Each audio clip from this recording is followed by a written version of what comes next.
Check the mic and make sure it sound right, boys. Welcome to Red Storm Chasers. I'm Vincent here with Craig, Tim, and Nick. Big week for St. John's basketball. We're going to take a look at where we stand in both the NCAA tournament hopes and in the Big East tournament setup. Guys, good to be back on the pod with you.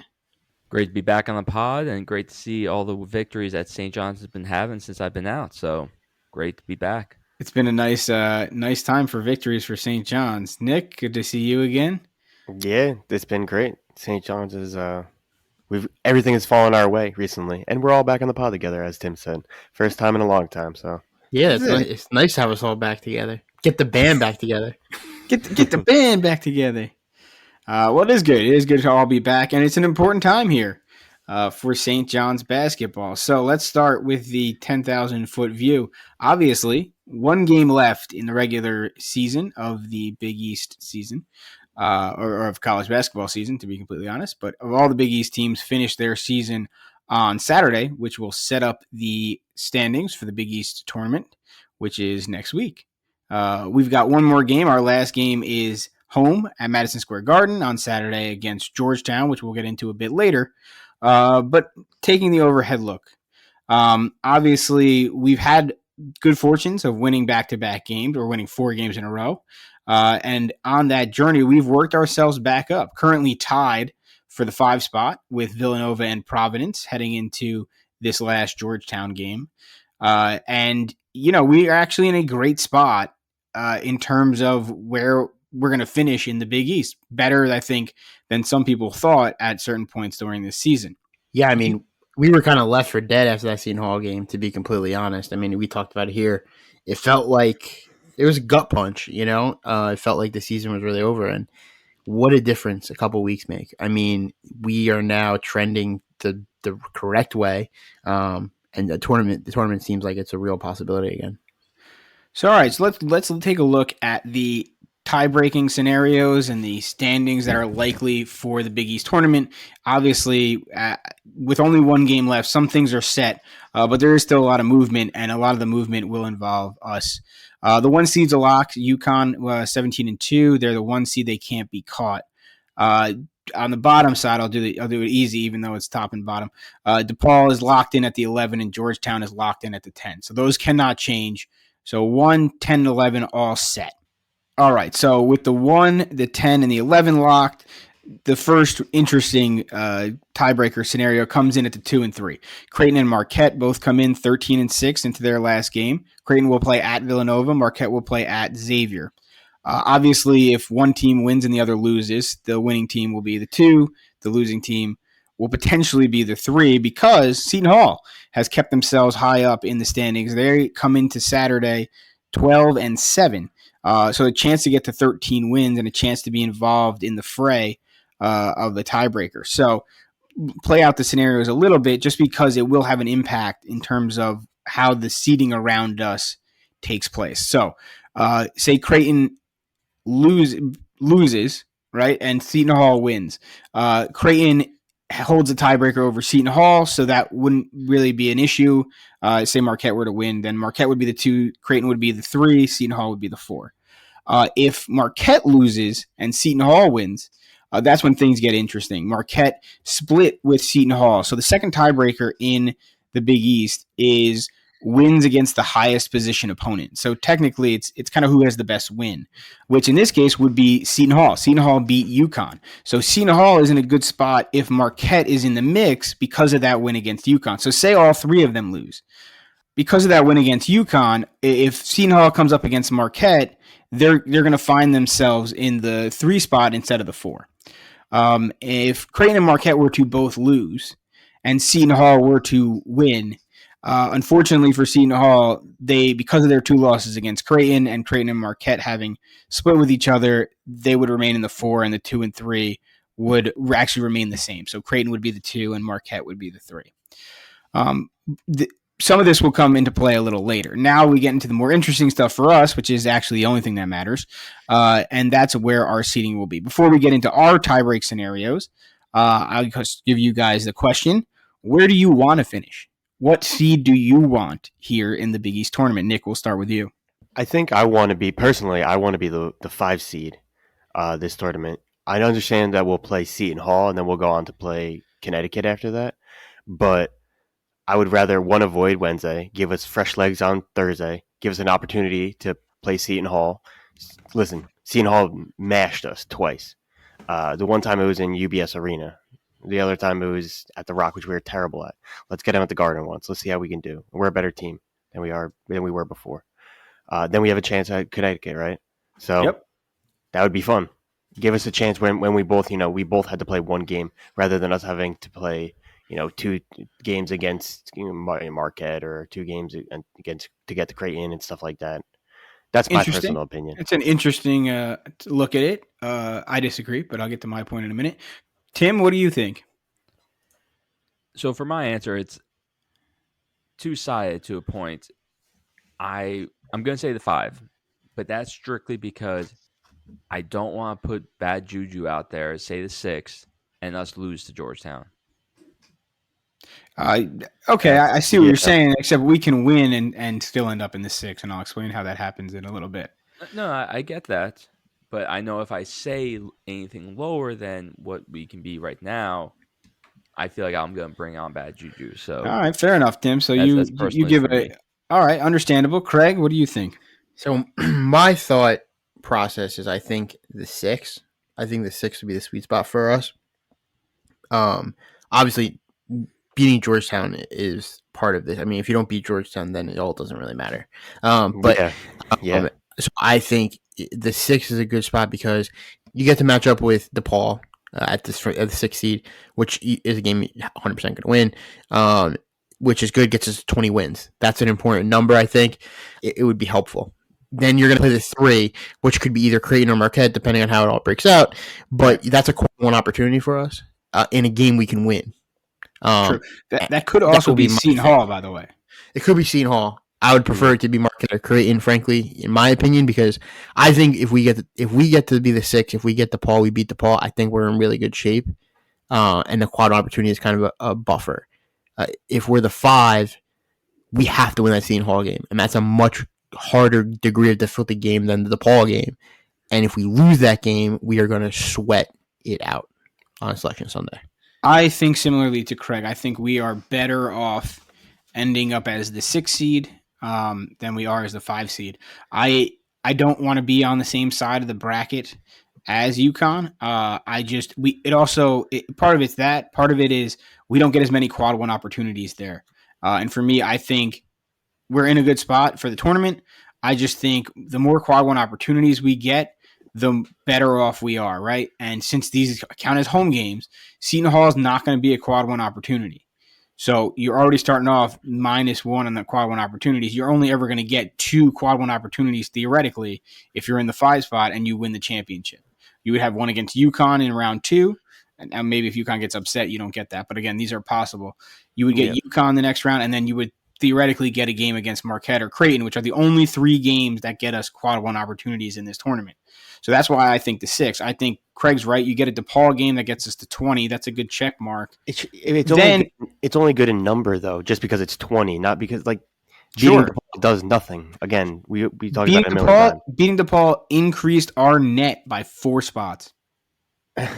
I think it's because of other play of everybody else, because a couple other teams There's lost. other games going on Saturday, too. Sorry, not Saturday, next week. But if they win, they're playing an opponent that's probably much higher than DePaul, who's 300? Probably not necessarily. Remember, most of the bubble teams end up in the middle of their conference as well. They end up playing more middle of the pack teams, depending on how the tournament format lays out. Yeah, and DePaul is, again, a historically terrible team. They're in the 300s.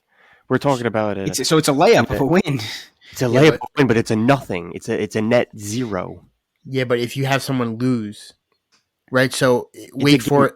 Let's say Wake Forest play. Let's say Wake Forest. It's a nothing. I get it. It's just making sure that you move on another game. You get a 20, and then you don't lose the possibility that another team loses. No, my bigger thing is you get to 20. Not only that, we now have the opportunity to get 3 quad 1 wins. We could get a win against either Creighton or Marquette, hopefully in the 3 spot. That's a quad 1. The next round would be the other team, Marquette or Creighton. That's likely that's going to be a quad 1. and then you could get UConn in the final. That's 3 opportunities of quad 1 wins. Play this out. If you're looking at a St. John's team not with 20 wins, you're looking at a St. John's team with 23 wins, having 3 quad 1 wins in the last week. And winning the Big East tournament. And winning the Big East tournament, sure. But what I'm saying is play it out. Going through UConn, we would still be almost as high, if not the same amount of seed we would be. No, absolutely not. Everybody's going to be like, listen, they went through the DePaul in the first round, which is nothing. And then you're right. We'll have to go through Creighton, Marquette, unless there's an upset, and UConn, unless there's an upset. Right. But you'll have to still either go through you'll have to go through UConn and Marquette or Creighton. You're losing one game. My point is, you could end up as like a which is you can end up like a 7 seed. DePaul's team. You can end up as like a 7 seed. I guess the question really comes 7 seed in either way, because if you're talking about winning the Big East tournament, you're going to end up as 7 seed either way. Absolutely. We're not getting into a 7 seed. If we win the Big East tournament, no shot. We're probably not ending up in a 7 seed. If we win the Big East tournament, beating Marquette and UConn, we're beating possibly 1 or 2 team in the country. Regardless of that, if you win it, you're saying if you win it on the other side, there's just not as impressive of wins. That's all it is. And by the way, the reason you want the impressive opportunities is because when you don't win the Big East tournament, you at least have had the opportunities, and it's a quad 1 loss. Part of the reason we're so high in the net is because we have so many quad 1 games that our losses are not bad. We have 9 quad 1 losses. If we beat Seton Hall, it's significantly better than beating DePaul and then losing to Marquette or Creighton. We won't have 20 wins. I'm telling you, we won't have 20 wins. We'll sweat it more if we lose to Seton Hall on Thursday. If we beat Seton Hall, we would have 20 wins. The question is sure, beating Hall is better than beating DePaul. That's not the question. No, the question is this. The question is beating Seton Hall and only beating Seton Hall enough to lock a tournament bid? Right. I mean, if the contra to that is beating DePaul and only DePaul and then getting a chance at Marquette and Creighton, you're saying the same thing. No. You're talking about 1 game. You're talking about getting 1 game and then getting a chance at a quad 1 in both sides of the bracket. Here's a scenario, Nick. The reason why I say this is you're getting DePaul. It's fine. Check the box. You're getting to 20. I think we have a better chance to beat either Marquette or Creighton than we do to beat UConn. There's a real possibility we can beat them. A, because we beat Creighton and we lost to them by 1. B, Marquette, we led at the half in both games. So we lost by 1 point at the Garden and we led by 13 at the half in Marquette. We can win both games. UConn, we played them close when they didn't have Klingon, and the second time really wasn't that close. The odds of us beating UConn in the Big East tournament are, in my opinion, I pray to God it happens, but I think it's very small. The potential of us to beat Creighton or Marquette is a real chance. If we beat Seton Hall, is that enough? If we beat Seton Hall and then lose to UConn, is that enough? I think 100% because we're also knocking out another bubble team. 100%. Yeah, I think so. I think it's just enough, and I think it's just enough. I do agree with you that it's enough, but it's close. And if we beat Seton Hall, lose to UConn, we're gonna sweat. If the other way around, if we were to get Marquette or Creighton and we were to beat them, we would win. If we would be in. If we beat those teams, we're in. And if we were to beat UConn, obviously we're in. But if we do, I'm gonna say if we beat DePaul, we will 100% sweat it. We will sweat it out to 100%. I don't disagree with you on that. I do agree with you that it's Marquette and Creighton are better matchups than UConn. I agree. That's it. I also think we don't match up as well against Seton Hall. Nothing ever goes well against Seton Hall. Tell me a Seton Hall game in the past 10 years, with the exception of the one we played at Walsh Gym, that went our way. I mean, let's avoid Seton Hall and UConn are the 2 teams I'd love to avoid. Let's keep them on the other side of the bracket. And we have a clear opportunity to do that. That's why I think the 6 is better. The downside is it's not likely. The downside is it's hard. So let's talk about that. Let's talk about what it's likely going to happen. So obviously right now 5, 6, and 7 are all tied. That's us, Nova, and Providence all have the same record. And fortunately for us, it's kind of a simple scenario, right? If everybody wins, everything stays constant. We're going to stay in the 5. Villanova stays in the 6. Providence stays in the 7. If Providence loses and us and Villanova both win, we remain in the 5. Villanova remains in the 6. And then obviously Providence had lost, so they had gone down. They remain in the 7. things get interesting if everybody loses, right? St. John's loses, Villanova loses, and Providence loses, but Xavier wins. In that scenario, good for us. We end up in the 5 again. So as you can see, the 5 is becoming very likely for us to occur. In that scenario, the 6 and 7 and 8 seeds are a bit more of a mix. But for St. John's purposes, if we all lose and Xavier wins, that's good for us. The real question becomes when we win and Nova loses, but Providence wins, and we remain in just a tie with just Providence, then what happens is Providence jumps us. Providence moves to the 5, we get to the 6, and then Villanova or Xavier, depending on what happens in the top seeds, they end up in the 7 or 8. So for us, the most likely scenario is we're going to end up 5. If we win, overwhelmingly, right? Right. If we win, we end up in the 5. That's very, very clear. It's only if there's a scenario where Villanova loses, if that we could get a chance at being a 6. If we win and Nova loses and the Providence wins, we're the 6, right? Say that again. Yeah. If we win, Yeah. Nova loses and Providence wins, we're the 6. We're right? the 6. Correct. The other scenario, though, is if Nova wins and we both lose, Providence and St. John's, then we're the 6. However, if Xavier joins that 7, no, because Nova would jump us to be the 5. right? But don't we don't hold a tiebreaker. I'm sorry, you're right. I'm sorry. We would be the 7. You're right. I'm sorry. We would be the 7. Providence would be the 6. So that's the scenario where that's as low as we can get. The lowest we can get is 7. And that's how we get there is if Nova wins and St. John's and Providence both lose. Because then we get a tiebreaker with Providence, which we lose every time. Yeah. So basically, all we're really hoping for is Providence. I mean, well, I guess it depends. It depends what you're rooting for. It depends what you're rooting for. But the answer is, if we win, the most likely scenario is that we end up as the 5. Yeah, only if Nova loses. Now, listen, Nova's playing a tough game. They're playing against Creighton at home. No, Nova. I mean, so really, what matters is that Providence is playing UConn. Right. Correct. UConn beats Providence. We're the 5. Period. Correct. Doesn't that's matter. correct. Yes, that's if correct. they win, that's the only thing that then all the things start kicking in. Start kicking in. Yeah. Well, we should go back a second. If UConn beats Providence and we win, then it doesn't matter and we remain the 5. Because if we lose to Georgetown and Providence loses to UConn and Villanova wins, then we're not. Sure. I think. Look, I'm talking about the world that we win. Yeah. Right. Well, I know, but you do leave yourself open to the variables of losses too. Now, obviously, you hope that doesn't happen, but so again, most likely we're going to be the 5. Very unlikely we end up anywhere else. Right. But 6, we could even get down to 7. The hope is that doesn't happen. But likely 5, which means we play 2:30 on Thursday. 2:30 on Thursday against. Now, here's the deal. Again, it most likely against Seton Hall. But no you could, however, end up playing Marquette in that game as well.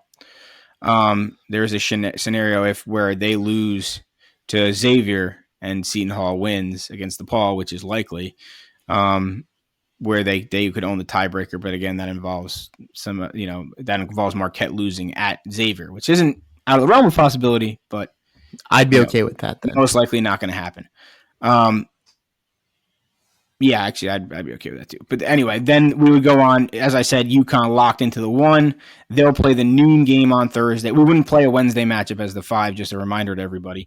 We would only play Thursday at 2:30. Would be our first game. We don't get to be Wednesday Warriors this year? No. Well, if we finish in the 5, we don't. Maybe. UConn is the 1 seed. They'll play at noon against the winner of the 8-9 game. Now, the 8-9 game is likely to be Xavier Butler. So they'll play one of those teams. Actually, that's a pretty tough matchup, to be honest, because those are both good teams. But UConn's playing very well, so it's going to be UConn to advance to Friday. All right, now that we see we're likely going to end up in the 5, obviously, Nick, you like to play Seton Hall over Marquette? Oh, no. I would rather play Marquette. No? I would rather play Marquette in this scenario. I just don't see a scenario where they drop to the 4. Well, they could. I mean, a loss to Xavier and a win by Seton Hall. This gets in there. I just don't think they lose to Xavier. Maybe they do. Now I'm thinking about this, I think I actually might be better off with Seton Hall. Because if we change of heart. Because why? If we get Marquette in the 4-5 game and we don't win, then we're in serious trouble. Tim, who would you rather play, Seton Hall or Marquette? I mean, I want Seton Hall just because I want to beat them at the Garden. It's more of an ego thing. Love Fair. it. All right. Fair enough. Those damn New Jerseyans. No. I'd rather play Marquette. I don't want to see Seton Hall. I think they've got our number, and they have for a while, and I don't want to put it to a test in a game that could likely decide our outcome for the NCAA tournament, which is why I'd prefer to be in the 6, but if we're going to be in the 5, let it be Marquette. Again, doesn't seem likely, but we'll see what happens. All right, now that we've taken a look at the Big East tournament, let's talk about where we stand in terms of the NCAA tournament. Obviously, I mentioned after the DePaul win that Nick gave no credit to, our net got a bounce. We're up to 34 in the net heading into our last game. Extremely high for where we're at. Again, I think the quad 1 losses is kind of, I know that's a weird stat, but only 3 of our losses come outside of quad 1. Which is why you find us higher in the net than most other teams. Also, our strength of schedule is very good. But I think that's part of it. Taking a look at the bracket matrix, Craig's favorite website, and our go-to analysis here, they have us as an 11. Most people have us in. Joe Lenardi, that bum, still hasn't sent out another bracket since Tuesday. So I know he updates on his Twitter, and on his Twitter, he has said that we have, with the win and the way things have broken down. By the way, we've been having a great external week. And for the past 2 weeks, to be honest, we have been having spectacular external weeks. We've had Wake Forest losing and Virginia's losing and TCU's falling apart, whatever. It's been Old Misses, and it's Ole been Miss great. Losing. Yeah. It's been great for us. I also love seeing like Utah also in like the last 4 because they got to put us just above them every time because we beat them. Well, the other thing is Utah keeps winning, so that's good. That's good for us. But we've had great help so far, and let's hope that continues.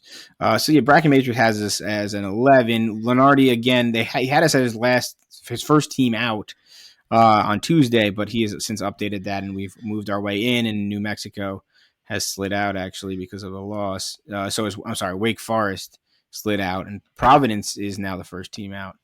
Looking around, losing to Nova because they lost to Nova. Nova's helped out a bunch too. Nova getting into the quad 1 changes the scenario for us a lot too. Oh, that is huge help. Huge help. Because now we have 5 quad 1 wins, and 5 quad 1 wins is top. It's one of the better records. We have more quad 1 wins than most teams in the country, and with our metrics, those numbers look really good. Yeah, I mean, our strength of schedule with the quad 1 wins, it's going to be hard to keep us out as long as we don't completely blow it, right? If we win this Georgetown game, even if we just win this Georgetown game, to be completely honest, depending on the game we play, I mean, obviously a loss in a game against DePaul or something like that in the tournament could blow up your spot. But if we win just this Georgetown game, it could be pretty hard to keep us out based on our numbers. I'm not saying they won't. We're St. John's. They'll find a way. But it's Pitino St. John's. I don't know. We got different juice than we had before. Listen, you are right. You are right. Rick Pitino certainly gets more looks than everybody else. The people want to see. They want to see the suits. Yeah. I mean, that's true. Just to give you an idea of teams to keep an eye out for, obviously, because on Saturday there's a whole lot of games. Almost everybody plays. Wake Forest is, again, we've mentioned them. They're a team you want to keep an eye on in terms of wanting them to lose. Same goes for Pitt. Same goes for Virginia. Now, Pitt's a little further away, but we don't need them creeping back in, right? So there's some teams who are right around us who you obviously want to love because, this way you can get a jump ahead of them. There's other teams that you just don't want creeping back in the picture. UNLV got a great win against San Diego State. That's not great for us, right? That's another team kind of creeping their way up when we don't really need that.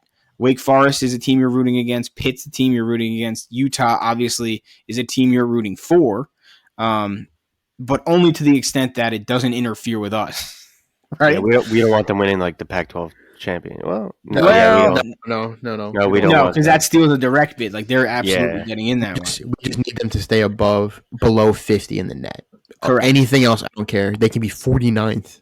It doesn't matter. It doesn't matter. I just need to stay above 50 so we keep that quad 1 win. Absolutely. Seton Hall is a team that you're at this point, after their win against Nova, I think they're most likely going to be in. I don't think they're going to be too close. They'll probably be they'll stick around the last 4 buys, but I don't think we're in. It's crazy that they're there. To be they should absolutely be. And now the problem is their net.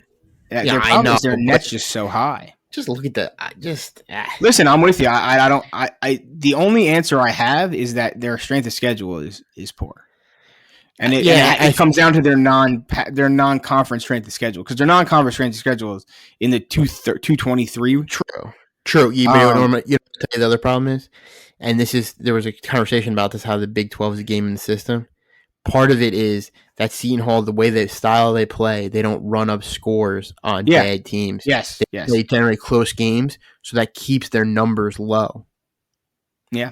That's some big brain stuff, but I'm just saying. But because they talk about how Iowa State and BYU played a whole bunch of really bad teams and drilled them by 50, so all their efficiency numbers went super high, which kept their nets high, and that's how they've been gaming the system to keep all their net. Once you get high in the net, then it's a self-fulfilling prophecy that when you play high net teams, and you stay high. Right. Yeah. Well, that's something to keep in mind as the Big East schedulers. Virginia, I said as well, that's a team we're certainly rooting against. New Mexico is a team you're rooting against. Colorado is a team that's fallen off a bit, but it's still a group you're rooting against. Michigan State, to a lesser extent, they've had some recent stumbles, but again, not you. Those are guys all you want to root against. Colorado, you want to root against. Iowa, Nebraska, Northwestern. So you want to keep an eye partially on these guys, mainly just to make sure that they don't block us, right? Sure. That's really all you can do, because, as much as they impact us, they sort of don't. We are in a very good spot, I think, in my opinion, in that we very much control our own destiny. A win against Georgetown and 1 win in the Big East tournament is more than enough.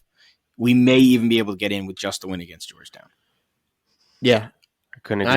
I agree. I think the other thing you need to watch out for in championship week is bid stealers, because the more the bubble shrinks, the harder it gets to get in. So teams like Indiana State, we need them to win. Teams like Dayton, teams that are going to be in the field anyway. St. Mary's, we can't have any surprises in some of the mid-major conferences. Vincent mentioned UNLV. They're just going to have 16 from the Mountain West. We don't need a 7th in UNLV getting hot. Right, and they're home. They host the tournament. So, we need – that's the other thing to watch. That's the other thing. We need to – that's what we need to worry about too. Because if the bubble shrinks, then maybe we didn't do it. And then all of a sudden it gets smaller and smaller. So we'll see. It will be – certainly will be tense and worry-filled next few days. Absolutely, it's going to be. Now, I can say this. What would make this less sweat would be if they expand the NCAA tournament like they've talked about doing.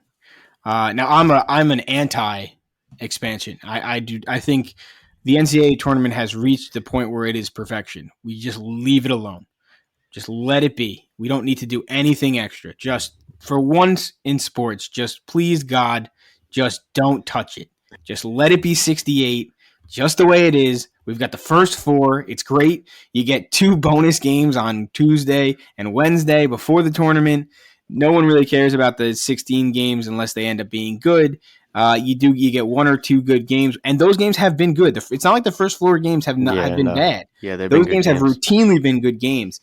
I don't understand why at every time when it comes time when we have something really good, we just blow it up. It's like college football playoffs. College football overtimes. Like, you had a perfect system, and then you change it to now we're doing 2-point conversions after the third one. It's like, we didn't need to do that. I don't hate that, but again, we didn't need to do that. Just like, again, expanding the tournament, I may not hate it, but we don't need to do it. Just leave it alone. Yeah, no, I agree with you, Vincent. I don't think we don't need to expand it. I kind of like that. What is it? Originally it was 64 teams, and there's 32 conferences, right? Yeah. So basically half of the bids are already locked in. And then you kind of got half at large. I kind of like, the simplicity of that too. Now it's 68, so it's a little bit more. But it's a little more, but it is still mainly split based on the number of conferences. I'm with you. I think it's Yeah, I think that, and I also think like if you expand it more, you're just gonna allow more for like power conference teams to get lesser teams in rather than Cinderella teams in, because they're just gonna fill in the teams that they think they want to see, and it's not gonna be like the lower conferences that we actually want to see. Absolutely. I mean, how many bubble teams end up being duds, right? And you could see where now we're just gonna be letting in, because you're right, Nick. It's not like we're gonna take extra Richmonds of the world. Right. If that was the guarantee, by all means, I'd love to see more Mountain West and A10 teams face off against big teams. But it's going to be more Iowas of the world, right? It's going to be more Virginias and more St. stupid John's. teams. Yeah, Whoa. First of all, the Big East is a premier conference. Okay, we don't associate ourselves with garbage conferences like the ACC or the Big Ten. Okay, That's fair. we're premier. Us in the Big 12, baby. Ride into the sunset. The number 1 and number 2 basketball conferences. So I'm going to go the opposite way on you guys. Look, I'm not going to say like I love the expansion. I think it's the best thing since, it's the bee's knees over here. I just think that there is a reasonable reason for it. And I think a lot of it is unfortunate with the realignment the way it is. I think that the fear in the NCAA is that the bigger conferences, if they don't have enough access to it, if enough of their middle teams can't make a good enough record to get in, they're going to say, you know what, we're just going to do our own tournament. And that would be a death knell. And that is a massively huge problem. I think, look, we know that those schools, it's all about money. And money is the number one thing for them. And if they don't think they're getting... What? It's about football money, baby. It's about money, period. It is about money, period. If they didn't think the tournament made them money, if they don't get enough, so you get units based on how many teams you make and wins you get. If they don't get enough units, there's the fear. I'm telling you why they're talking about this. The reason why they're talking about this is this exact reason. They're afraid to do it. For sure. It is. But I'm going to give you 2 interesting points because Joe Lenardi wrote an article about this, and I'm not a big Joe Lenardi fan, but this is super interesting. 68 teams is 18% of all Division I schools can make the tournament, right? The NCAA's guidelines for championships across all sports, they generally recommend access for 25% of the league of the teams participating schools to be part of the championship. So that's below the average. So that is because remember when they were 68. There was less schools. It's expanded over time. So now there's more schools. So I think my argument would be reasonable expansion. I'm not talking about 96. That's crazy. I'm talking about I've seen 76 or something like that, which you'd put more games on. Same thing, just Tuesday and Wednesday. You wouldn't change the Thursday and Friday because the number one, there's 2 things I would protect against all costs. The Thursday and Fridays have to stay exactly the same. The first 2 days of the tournament cannot change in any way. The other thing is, you have to keep the automatic bids for all conferences and not throw all of them into playing games because that would take away some of the allure. Sure, but that's way more likely to happen in expansion. And first of all, 100%, what you're going to see more automatic bid low conference schools playing games. That's what you're going to see. What they'll do is they'll make all of the 16s play-ins. First of all, that's going to be their first move. Because what that does is that allows them to put more at-large bids to power conferences. Maybe, although the 16 seeds don't get the same ratings on the Tuesday and Wednesday that the 11 seeds get. So as a product for television, they only care about the television product. Let's be completely honest. The big conferences don't care. They don't care because that money is peanuts. It's part of the units for them. They don't care. That doesn't matter to them. What matters to them is, like you said, getting teams in. And if they can get more teams into the actual tournament, not into the play-in games, which is what they're going to care more about. Secondarily, Thursday and Friday are protected solely by the fact that television can't accommodate any more games. So it's very unlikely they're going to touch Thursday and Friday in any expansion format simply because you cannot cram more games into it than there already are. So now listen, you may be able to add one or two. You could add more networks. No, you can't. The TV contract's locked up. It's locked up until 2030. Now, listen. I don't know the exact contract. I haven't read it. Right? There are networks out there that are part of Turner and part of CBS that could theoretically house games, but you would need that in somewhere in the contract. It would have to allow for that. Look, I'm okay with that 68. I love the tournament. I don't want it to change. There's an existential problem if it happens. I think it is a problem. My bigger point takes one of those conferences to be scumbags, and then my bigger thing is I think it's a false threat. It's a false threat by the bigger conferences. Fox already tried to put together a tournament to overtake the NIT with only the Big East and the Big 12 and the Mountain West. For sure, but that's happened. Yes, but that is what? That is a secondary conference tournament. I mean, sorry, that's a secondary postseason tournament. The thing that keeps the NCAA tournament alive is the fact that it pays for all of the other championships. So the answer is the SEC, as much as they may only want to play in a conference where all of their teams get in, they don't want to have to figure out how to pay for the women's gymnastics championship. They don't want to have to figure out how to pay for the women's soccer tournament. They don't want to have to pay for the men's soccer tournament champions, right? Those NCAA tournament championships, what I'm talking about. That's all paid for. All of them, all of the other sports championships are paid for by the NCAA basketball tournament money. So the money the NCAA gets from that, use it. And the answer is for them, because they're so football-centric, it's easier to have somebody else deal with all the other sports because then they don't have to. I don't have to worry about it. It just gets it out of it's a headache I no longer need, which is why, to me, I think it's a false threat. I think it's something that they like to flirt with because for them, yeah, sure, why not? It sounds great. And they get more out of it, right? The more threats I make, the more I'm going to get. But in the end of the day, I just don't see them doing it. I just think the juice ain't worth the squeeze. Because what are you going to do when the NCAA then goes, okay, that's fine. Your women's soccer team can no longer compete in NCAA. They're going to have to compete against the SEC. They'll make a pact with the Big Ten, and they'll just say, we're going to compete against each other. Maybe. Sure. If those schools, sure, what's the championship? They'll have a championship between themselves. That's the whole point. But there won't be a national. There'll be a national championship. There'll be a national championship. Yeah, they will have their own championship. They will say we are the national champion because we have the best schools, and that's why we're the national champion. They can't because they absolutely can't. They can't because that's a trademarked. It'd be like the beginning of the NIT NCAA. They were both national championships. I think. True. Look, here's the thing. No, because they're not owned by the NCAA. They won't be able to call it a national championship. The NIT was a national invitation. The answer is, I think, slight expansion helps to fend off any possibility that happens, and that not happening is extraordinarily important to me. Fair enough. I disagree, but we'll see. Unfortunately, I don't get a vote. So. Well, that's true. We're all just spectators here. It's gonna be rough though. I hope they don't ruin it. Anyway, I agree. Just don't ruin it. Don't change the essence of it, no matter what you do. That's the other thing. All right, let's talk about how we got to this spot where we now find ourselves likely to be a 5 seed in the Big East tournament. We continued our great run. We are on a 4-game winning streak.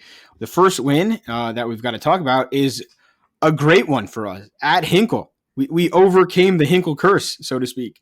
We came away with an 82-59 victory at Hinkle. As much as people said Rick Pitino crossed the line when he called out the team, I don't know if I've ever seen anything work so well. How many times have we played Butler and just knew we were going to lose in Hinkle, and this time it was just the exact opposite. Yeah, no, we looked fantastic at Hinkle for once. Honestly, I don't remember ever playing well at Hinkle Fieldhouse. I mean, we looked locked in. It was a game, we had to win, and it's a tough place to play. Quad 1 win. We looked great. I mean, Glenn Taylor had a breakout game, and he was just great. And we talked about actually in the last pod or 2 pods ago. I was saying I think he's going to be a major factor for us going forward, and I think he certainly was. 17 points, 5 of 7 from 3. I mean, those are great numbers. Not to mention he's a defensive guy. Yeah.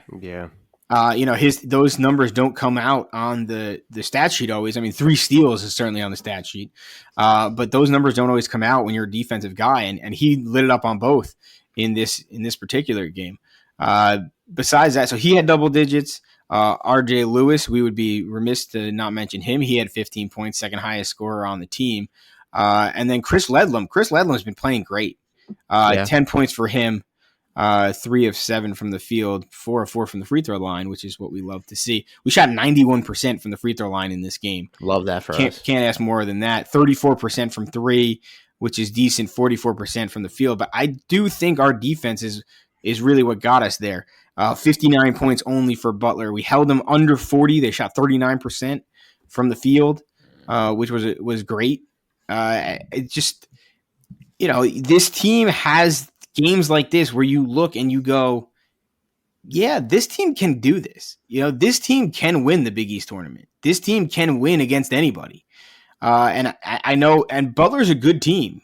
It's unfortunate that we had a skid there in the middle of the season because we easily could have been, a top 7 seed in the NCAA tournament. Yeah. I mean, hey, we're gelling together now, and it's, that's part of the having so many new guys together. It's going to be messy sometimes. It's going to take time. And it was very messy, like you said. But, hey, we're better for it now, I guess. We've been playing really good defense on the 3. We've been playing really good defense all around, really. But in particular on the 3. Well, I don't know. We just seem like a different team recently. Certainly do, and this win helped us get there. We got to give a little shout-out. Posh Alexander, 15 points for him. It was unfortunate. I saw somebody on Twitter very funny say that once again St. John's ended Posh Alexander's chance at making the NCAA tournament, which I found to be funny because obviously we ended it the first 3 times when he was on the team. But I do wish he got to get to the – I mean – he earned it. I mean, he would have earned making it there. But I wish him all the best for sure. You never know. Listen, Butler's a good team. They could sneak in a few wins. I don't think they'll win the Big East tournament, but they could, right? I guess any team can. So they can go on a little Georgetown run. That would be something. Wouldn't it? Now, before we get into the DePaul game, wouldn't it be something to watch DePaul go on a Georgetown run? 0 conference wins this year. Then all of a sudden they just hit it hot. Go out and win the Big East tournament. Wouldn't that be the story of college basketball? Where do you think they would seed them? They would be like a 15. They'd have to be. They'd have to be like a 15. They probably put in. You think they would put them lower than a 12? Actually, yeah, I think you could put them lower. I think you'd have to put them. You have to put them lower than a 12. They only have in that world. You're talking about probably going through Marquette, Creighton, and UConn or St. John's. Of course. I think Georgia did this one time. They were terrible in the SEC, and then they won the tournament. They did a few years ago. Absolutely. They put them as like a 13 seed, I think. Yeah, they probably put them. Yeah. Yeah, but Butler's even worse. You mean DePaul? No, DePaul. I'm sorry, DePaul. DePaul's comp right now, if you look at the net, is Fairleigh Dickinson. Fairleigh Dickinson is ahead of them on the net. Jesus. Fairleigh Dickinson was a play-in 16. Just for reminders, last year they won their conference tournament. They actually didn't win their conference tournament. Merrimack won their conference. Was not allowed to play in their conference tournament. They were the 1 seed. FDU got the automatic bid by winning their tournament, and they were playing. So by that schedule, DePaul, if they won the Big East tournament, which will never happen, would be a 16. They won't do that to the Big East. They'll probably be a 14 or a 13, but I kind of think it would be funny to see as long as they didn't beat us along the way. Anyway, we did beat them this week, scored the most points we've scored in 25 years, 104-77. Great win. Gave up a little 77, a little high number to give up to DePaul, but I do think we had our foot a little too much on the gas there in the second half. 60% from the field, 52% from 3.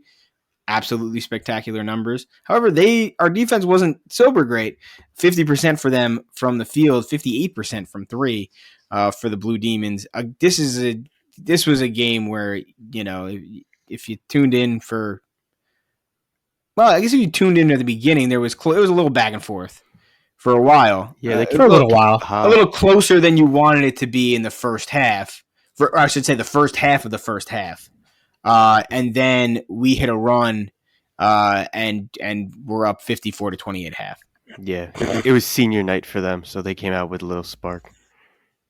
Just a little spark, though, because we then turned it away and plowed through them. One point of the DePaul game I want to talk about too. Simeon Wilshire came in when Jenkins went out with some early fouls, and Wilshire looked really good. Well, for this game, once again, Dingle, great performance. he also did. I mean, once what was it, about 8 minutes in, we were up by just like 2 or something like that, and then went on a massive run that just continued on to the end of the game. Dingle dropped 19 points in 18 minutes. 8 for 10 shooting, 3 for 4 from 3. The shots didn't seem forced. They had many times where he was open because as long as the hand's not in his face, that mid-range seems like it's automatic. And it was just good decision-making all the way through. Yeah, Dingle's looked so much more confident in his shot, and he has looked like the player who was second in the country in scoring. absolutely. So just to give you some numbers here, over this past 4-game win streak, Dingle 17 points a game. He's 7 of 16 from 3. Spectacular, right? That's the guy we thought we were getting when we got Jordan Dingle. Yeah. He stepped up late, and we've always said, or we said multiple times, we really lack a 3. We kind of need a third guy, and Dingle has been that guy in this 4-game stretch.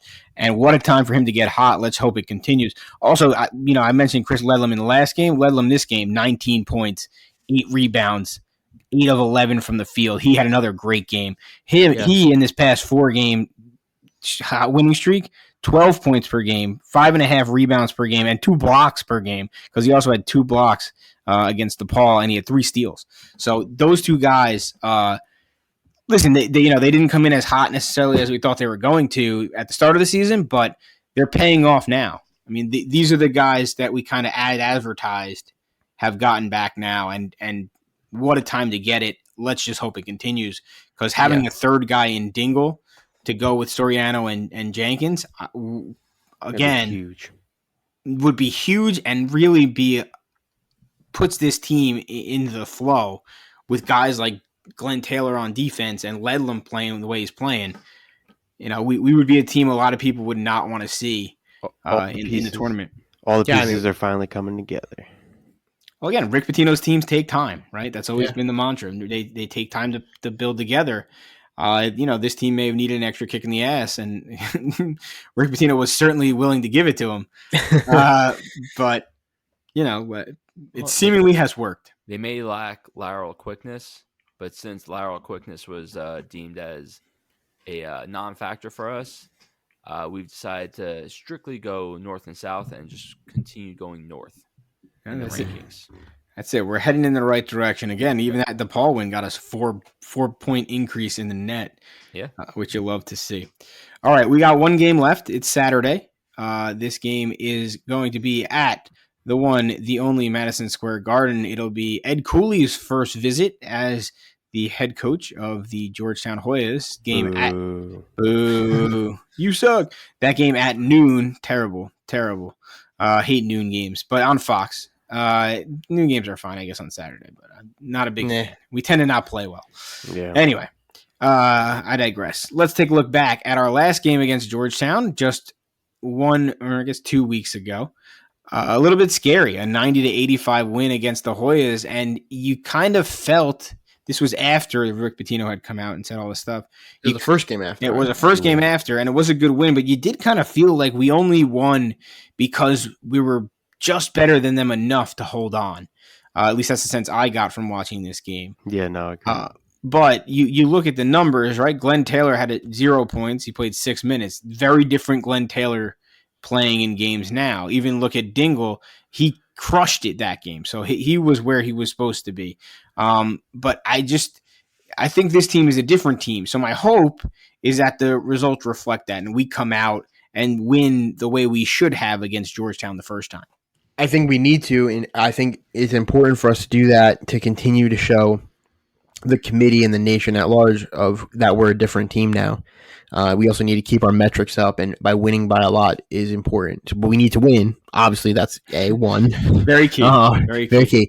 But ideally, we would win by a good margin because we do need to keep that those numbers up. Yeah, not obviously just winning is a good nugget, but this is a Georgetown team who has not been very successful. This is, a Georgetown team that is locked in the 10 spot. A loss here is probably devastating to our NCAA tournament hopes. And not to mention, probably drops us in the seeding in the Big East tournament. Yeah, no, this is we can't not a lose game to of cheese. Georgetown. Yeah, no. Not at home. I mean, Not at home. not This is not period, an but option. certainly not at home. It should be a good. Hopefully, it's a good crowd. Rick Pitino said we'll find out a lot about Johnny's fans about showing up on Saturday, which I think will be a very. I think the momentum will be big. I think it'll be a big red crowd, which would be great. That's good. Rick Pitino has kind of put St. John's fans on notice. Yes. He said, "I want you guys to come out. I want you to be loud." It's the last game of the year. It's an important game.